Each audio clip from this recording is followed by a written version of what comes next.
Hello friends, welcome back to our channel SK motivational quotes. कैसे हैं आप सब लोग। आज मैं लेके आई हूँ एक बहुत ही सक्सेसफुल आईएएस ऑफिसर की स्टोरी जिनका नाम है अपराजिता। तो वीडियो को स्टार्ट करने से पहले प्लीज़ मेक श्योर कि आपने हमारे चैनल को सब्सक्राइब कर रखा है। अगर आपने अभी तक हमारे चैनल को सब्सक्राइब नहीं किया है तो प्लीज़ सब्सक्राइब करके बेल आइकॉन को हिट करना बिल्कुल भी ना भूलें, जिससे कि आपको हमारे वीडियोज़ की नोटिफिकेशन टाइम टू टाइम मिलती रहे।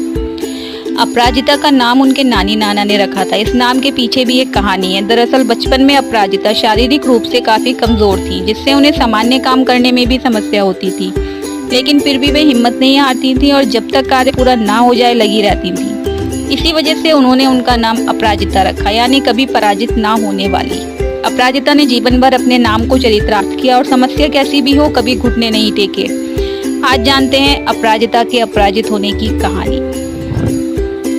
अपराजिता के माता पिता ने बहुत छोटी उम्र में ही उन्हें नानी नाना के पास छोड़ दिया था। अपराजिता का पूरा बचपन यहीं बीता, यहाँ तक कि आगे की पढ़ाई भी उन्होंने नानी नाना के घर पर ही पूरी की।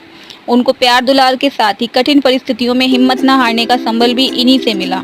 चूँकि अपराजिता डॉक्टर्स की फैमिली को बिलोंग करती हैं, तो बचपन से आईएएस बनने का सपना देखने के बावजूद उन्होंने पहले मेडिकल का क्षेत्र चुना। उन्होंने post graduate institute of medical science से मेडिकल की पढ़ाई पूरी की। इसके बाद उन्होंने यूपीएससी की तैयारी का मन बनाया। कुछ समय तैयारी करने के बाद उन्होंने साल 2017 में पहली बार यूपीएससी की परीक्षा दी, जिसमें उनका चयन नहीं हुआ। पर अपराजिता ने हिम्मत नहीं हारी और दोबारा कोशिश की। अपराजिता उन कैंडिडेट के लिए बड़ा प्रेरणा स्रोत है जिन्हें लगता है कि कभी किसी भी बड़ी परीक्षा को पास करने वाले छात्र हमेशा से बहुत मेधावी होते हैं। अपराजिता का केस ऐसा नहीं था। वे बचपन से एक एवरेज स्टूडेंट थी और उनके अंक भी बस ठीक ठाक ही आते थे। उनकी बचपन की सबसे बड़ी और ख़राब मेमोरी तो उनकी हैंडराइटिंग है, जो बहुत ही गंदी थी। वे क्या लिखती थी कुछ समझ नहीं आता था। पर हद तो तब हुई जब एक बार टीचर ने उनकी कॉपी ही चेक करने से मना कर दी, क्योंकि उन्हें कुछ समझ ही नहीं आ रहा था। इस बात से अपराजिता को बहुत धक्का लगा।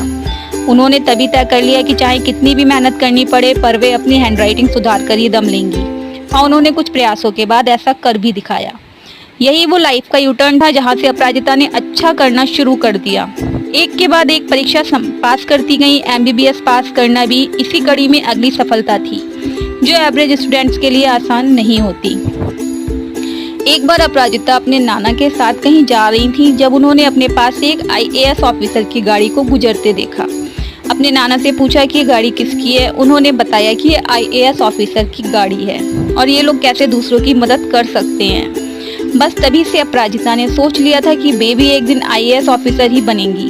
हायर स्टडीज में पहुंचने के बाद जीवन में कुछ ऐसे घटनाक्रम हुए कि उन्हें पहले एमबीबीएस करना पड़ा। पर सब कुछ सेटल होते ही उन्होंने अपने सपने को पाने की ओर कदम बढ़ा दिया। हालांकि ये राह भी आसान नहीं थी। उनके घर वालों ने कहा था कि वे चाहती हैं तो एक बार ट्राई कर सकती हैं, क्योंकि परिवार में सबका झुकाव मेडिकल की तरफ ही था।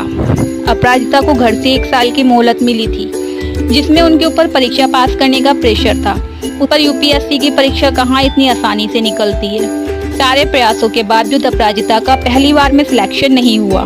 खैर, उनका मन देखकर परिवार वाले सपोर्ट में आ खड़े हुए और ये तय हुआ कि एक प्रयास तो और बनता है। अपराजिता ड्यूटी के साथ ही परीक्षा की तैयारी भी कर रही थी। ऐसे ही उनके पास डबल कामों का दबाव था। इसी बीच उन्हें चिकनगुनिया हो गया। जैसा कि हम जानते ही हैं कि यूपीएससी की परीक्षा पास करने के लिए एक एक दिन का कितना महत्व होता है। ऐसे में बीमारी के नाम पर हफ्तों आराम नहीं कर सकती थी। जैसे तैसे जीवन चल रहा था कि फ्रैक्चर हो गया। एग्जाम्स खत्म होने का नाम ही नहीं ले रहे थे, परीक्षाएं खत्म होने का नाम ही नहीं ले रही थी। लेकिन अपराजिता ने एक बार फिर साबित किया कि वह रुकने वाली नहीं। इसी हाल में उन्होंने न केवल परीक्षा दी, बल्कि हरियाणा की रोहतक की अपराजिता सिंह सिनसिनेवाला ने साल 2018 की यूपीएससी परीक्षा 82वीं रैंक के साथ पास की और परिवार के भरोसे और अपने सपने को सच कर दिखाया। अपराजिता की कहानी हमें सिखाती है कि नामुमकिन कुछ भी नहीं। अगर दिल में ठान लो तो कुछ भी पाया जा सकता है। संघर्ष सबके जीवन में होता है, बस प्रकार अलग होता है। तो ईश्वर ने आपके लिए जो संघर्ष चुना है, उससे डरने की बजाय उसे अपना लीजिए। जीत आपकी ही होगी। सो गाइस, इस वीडियो में बस इतना ही। आपको हमारा आज का वीडियो कैसा लगा कमेंट करके ज़रूर बताएं। और भी मोटिवेशनल वीडियोस के लिए सब्सक्राइब करें हमारे यूट्यूब चैनल को और बेल आइकॉन को हिट करें, जिससे आपको हमारे वीडियो की नोटिफिकेशन सबसे पहले मिले। मिलते हैं अपने नेक्स्ट वीडियो में, तब तक के लिए ऑल द वेरी बेस्ट। मैं माही SK मोटिवेशनल कोच से सपोर्ट करती हूँ आपके सपनों को। जय हिंद।